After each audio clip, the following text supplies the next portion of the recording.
Assalamualaikum warahmatullahi wabarakatuh. Kami dari kelompok 1 akan mempresentasikan hasil diskusi kami mengenai materi transshipment. Sebelumnya izinkan saya untuk memperkenalkan anggota kelompok 1. Yang pertama ada saya sendiri, Agnia Rahmaliana, lalu ada Anugrah Vingkan, Elvira Nur Sofyan, Gaida Ayu, dan Sandi Ramdhani.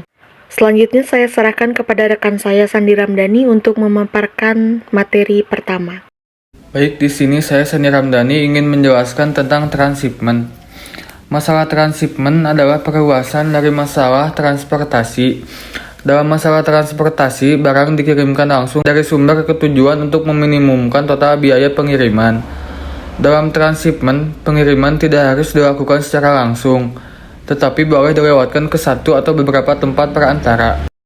Transformasi transshipment ke transportasi. Yang pertama ada cek keseimbangan soal, yaitu persediaan sama dengan permintaan yang artinya seimbang. Kemudian ada persediaan tidak sama dengan permintaan yang artinya tidak seimbang atau tujuan semu. Yang kedua, tentukan titik sumber, titik tujuan, dan titik perantara. Yang pertama, titik sumber dicirikan dengan panah hanya masuk. Yang kedua, titik tujuan yang dicirikan dengan panah hanya keluar. Kemudian yang ketiga, titik perantara, panah masuk dan keluar. Yang ketiga, tentukan persediaan dan permintaan di setiap titik. Yang pertama ada titik sumber yang dicirikan dengan huruf S. Kemudian titik tujuan yang dicirikan dengan huruf D. Yang ketiga ada titik perantara, yaitu titik sumber ditambah total persediaan atau titik tujuan ditambah total permintaan. Kemudian yang keempat, tentukan biaya pengiriman dari sumber ke tujuan. Nama saya Agnia Rahmaliana. Di sini saya akan melanjutkan materi yang telah tadi disampaikan oleh rekan saya. Di sini terdapat contoh soal, misalkan 10 unit barang ada di Jakarta dan 10 unit barang lainnya di Malang, hendak dikirim ke Semarang dan Yogyakarta, yang masing-masing membutuhkan 10 unit barang. Pengiriman dapat dilakukan secara langsung atau melalui cabangnya di Surabaya. Biaya pengiriman 1 unit barang dari sumber ke tujuan maupun perantara tampak pada label garis titik yang bertanda plus menunjukkan titik sumber dan titik yang bertanda min menunjukkan titik tujuan. Dalam bentuk soal yang ini sudah dapat dipastikan bahwa ini adalah salah satu contoh soal dari kasus transshipment. Karena di sini pengiriman dapat dilakukan secara langsung ataupun melalui cabangnya atau melalui perantara. Dalam video juga sudah tertera labelnya, di mana di sini barang kan terdapat di Jakarta dan Malang, maka pada Jakarta dan Malang terdapat plus 10 dan diminta oleh Semarang dan Yogyakarta, maka di situ ada min 10. Soal ini akan diselesaikan secara transshipment, kemudian ditransformasi ke transportasi, kemudian baru dapat diselesaikan. Langkah pertama untuk dapat menyelesaikan soal transshipment adalah kita harus mengecek keseimbangannya. Di sini untuk persediaan barangnya terdapat 10 di Jakarta dan 10 di Malang, totalnya 20. Lalu permintaannya 10 di Semarang dan 10 di Jogja yang totalnya 20. Sehingga kesimpulannya soal ini dikatakan seimbang sehingga tidak usah ditambahkan tujuan semu atau sumber semu. Selanjutnya kita harus menentukan titik sumber, tujuan, dan juga perantaranya. Di sini sumber murni itu cirinya kan semua panah keluar. Di sini kita lihat dalam label titik mana yang panahnya hanya keluar, dan di sini yang hanya keluar adalah titik Jakarta. Maka Jakarta di sini kita tandai dengan warna hijau untuk menandai sebagai sumber murni. Selanjutnya untuk tujuan murni dengan ciri semua panah masuk. Titik yang memiliki hanya panah masuk adalah Semarang, maka ditandai dengan warna merah muda untuk menandakan tujuan murni. Dan yang terakhir adalah titik perantara dengan ciri ada panah masuk dan keluar. Ada 3 titik yang memiliki panah masuk dan keluar, yaitu titik Yogyakarta, Surabaya, dan Malang. Maka untuk titik Yogyakarta, Surabaya, dan Malang kita tandai dengan warna biru. Fungsi penandaan warna ini sebetulnya untuk mempermudah saja. Dalam aplikasinya atau dalam penerapannya, teman-teman bebas menggunakan warna apa saja, tidak harus terpaku pada apa yang telah dicontohkan di sini, karena ini hanya sebagai percontohan saja. Perkenalkan, nama saya Anugrah Pingkan. Saya akan menjelaskan materi selanjutnya. Transformasi ke tabel transportasi. Di dalam tabel transportasi hanya ada dua keterangan, yaitu sumber dan tujuan. Sedangkan model transsegment itu ada tiga, sumber, tujuan, dan perantara. Berarti di sini perlu sedikit modifikasi. Modifikasinya ini adalah sumber adalah gabungan sumber murni dan perantara. Berarti hasilnya adalah Jakarta, Yogyakarta, Surabaya, dan Malang. Kemudian tujuan menjadi gabungan tujuan murni dan perantara. Tujuan murni adalah Semarang, perantaranya Jogja, Surabaya, Malang, Semarang. Kita gabungkan kemudian kita sebut sebagai tujuan. Sekarang kita sudah berhasil membuat transformasi untuk sumber dan tujuan. Kita buat tabelnya. Sumber terdiri dari murni dan perantara. Tadi diperoleh Jakarta, Jogja, Surabaya, dan Malang. Gabungan dari sumber murni dan perantara.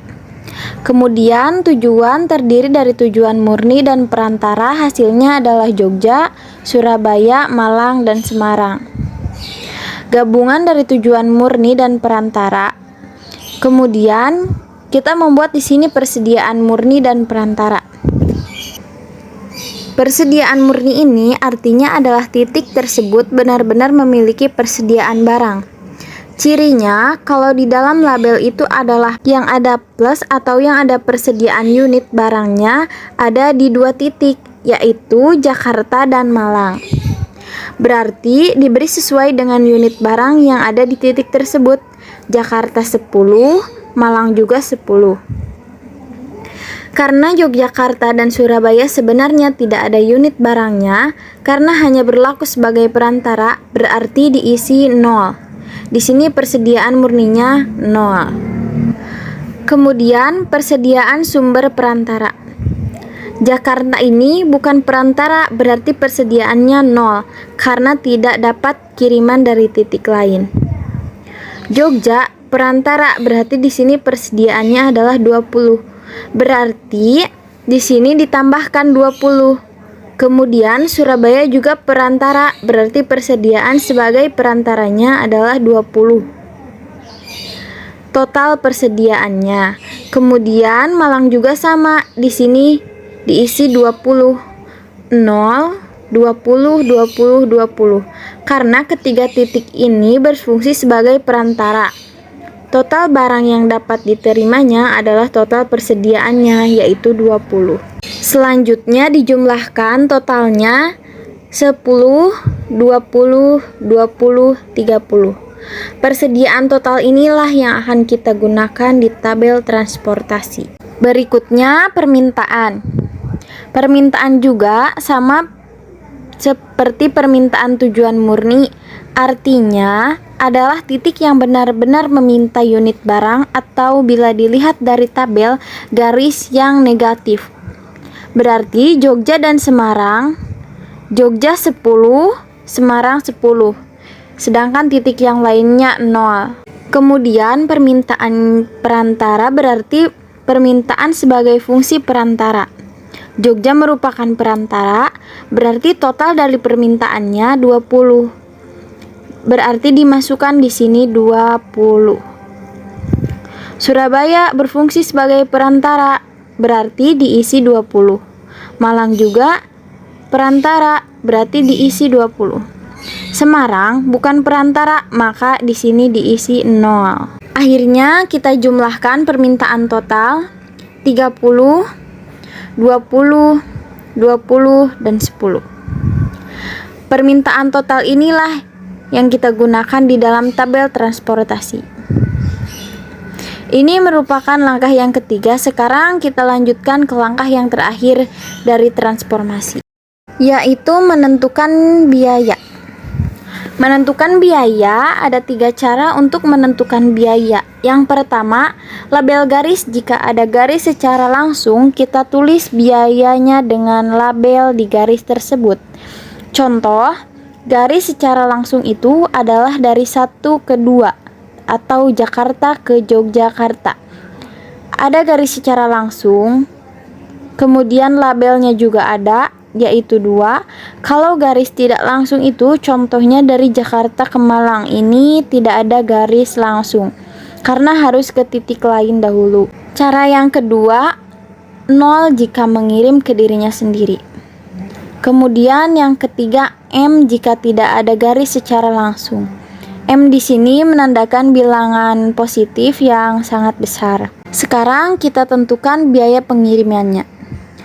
Mulai dari Jakarta ke Yogyakarta.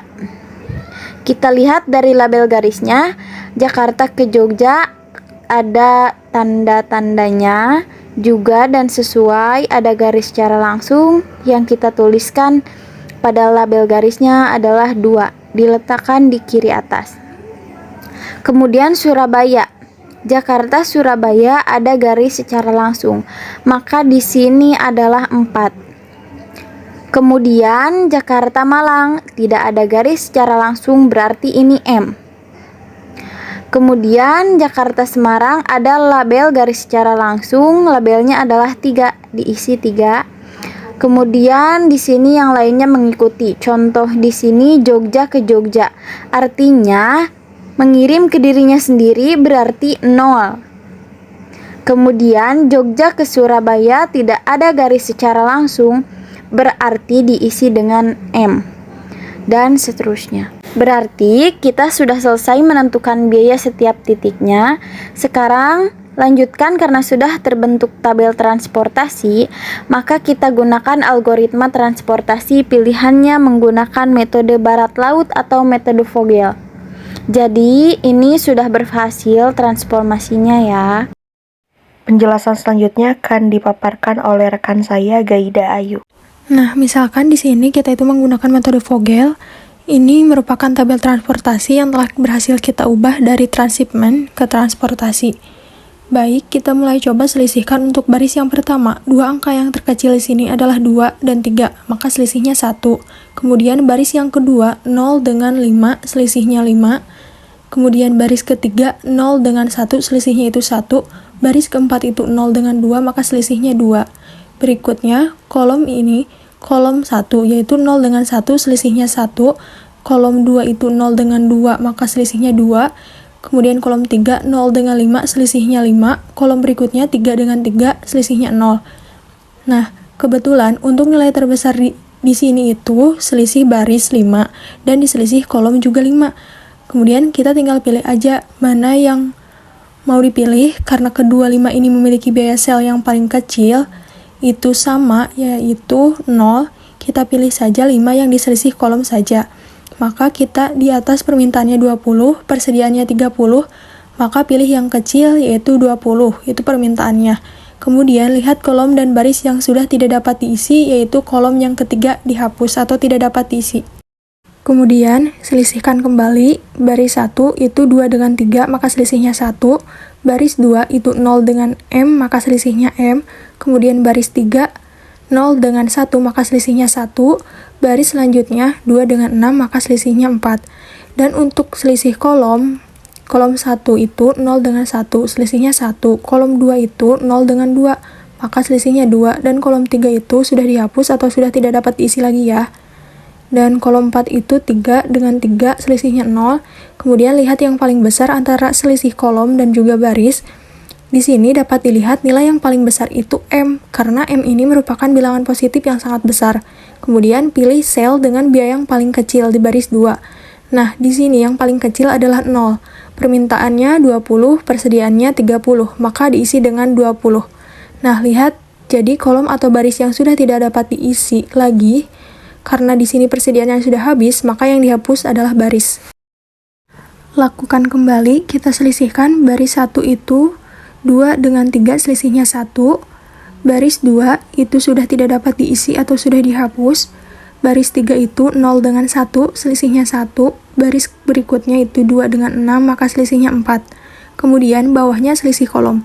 Kolom 1 itu 1 dengan 2, selisihnya 1. Kolom 2 itu 0 dengan 2, selisihnya 2. Kolom 3 tidak diisi. Kolom 4, 3 dengan 3 itu selisihnya 0. Lihat, yang paling besar itu 4 diselisih baris. Isi di sel biaya paling kecil yaitu 2. permintaannya 20 dan persediaannya sisa 10, maka kita isi dengan 10. Kemudian itu baris 4, maka dihapus atau tidak dapat lagi diisi karena persediaannya itu sudah habis. Nah, kita selisihkan kembali ya. Baris 1 itu selisihnya 1, baris 2 itu tidak diisi atau sudah dihapus, baris 3 itu 0 dengan 1 selisihnya 1, dan baris 4 tidak lagi diisi. Kemudian selisih kolom. Kolom 1 selisihnya 1, kolom 2 itu selisihnya 4, kolom 3 tidak lagi diisi, dan kolom berikutnya tetap 0. Lihat di antara selisih kolom dan juga selisih baris, yang paling besar adalah selisih kolom yaitu yang 4. Pilih sel dengan biaya terkecil berarti 0. Permintaannya di sini 10, kemudian persediaannya 20, berarti kita isi dengan 10. Dan yang harus dihapus atau tidak lagi diisi yaitu kolom 2. Terakhir, kita selisihkan lagi. Untuk baris 1 itu 1, baris 2 itu tidak diisi, baris 3 selisihnya 2, dan baris 4 tidak diisi lagi. Untuk selisih kolom 1 itu selisihnya 1, kolom 2 dan 3 tidak lagi diisi, dan kolom 4 itu selisihnya 0. Dan yang paling besar antara selisih kolom dan selisih baris yaitu 2 di selisih baris. Maka, pilih sel dengan biaya yang paling kecil yaitu 1, diisi dengan nilai 10. Kemudian baris 3 dihapus atau tidak lagi dapat diisi. Dan ternyata kolom 1 juga itu dihapus atau tidak lagi diisi. Karena baris dan kolom dihapus bersamaan, maka perlu ditambahkan variabel dummy. Penambahan variabel dummy di sel yang barusan terhapus. Berarti pilihannya itu di 3 kolom 4 baris 3 atau di 2 kolom 1 baris 1. Dan misalkan kita di sini pilih di 2 yang kolom 1 baris 1, maka tinggal lanjutkan 3 di kolom 4 baris 1, tersisa 1 sel diisi 10, maka selesai metode Vogel, diperoleh tabel penyelesaian awal. Tabelnya seperti ini. Selanjutnya rekan saya Elvira Nur Sofyan akan menjelaskan materi terakhir. Baik, setelah itu kita harus cek terlebih dahulu apakah memenuhi syarat awal. Lalu, jumlah basisnya itu berapa? Setelah dihitung, ada 7 jumlah basisnya. Kemudian, jumlah barisnya 4, dan jumlah kolomnya itu ada 4. Karena baris dan kolom 4 tambah 4 dikurangi 1 sama dengan 7, dan sel basisnya pun 7, dan 4 ditambah 4 dikurangi 1 sama dengan 7, maka tidak perlu penambahan sel dummy. Artinya, apa kita lanjutkan ke tahap berikutnya, yaitu pengecekan dengan menggunakan UI dan PJ. Kita lakukan uji optimalitas UI dan PJ. Tentukan 0 di UI dan PJ. Caranya, pilih basis ataupun kolom yang memiliki basis paling banyak. Ternyata yang paling banyak yaitu kolom 1, yang dimana jumlah basisnya itu ada 3. Dari 0 itu bisa kita isi UI di sini 2, 0, 1, 3. Kemudian kita isi yang dari 0 dikurangi 1 sama dengan negatif 1. Kemudian 3 dikurangi 2 sama dengan 1. Dan selanjutnya kita isi di 2 dikurangi negatif 1 sama dengan 3. Baru 0 dikurangi 3 sama dengan negatif 3.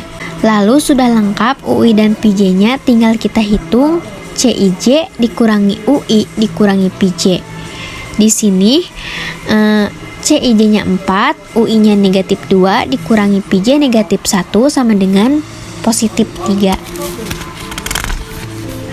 Kemudian di sini M dikurangi 2 dikurangi negatif 1 sama dengan M plus 1.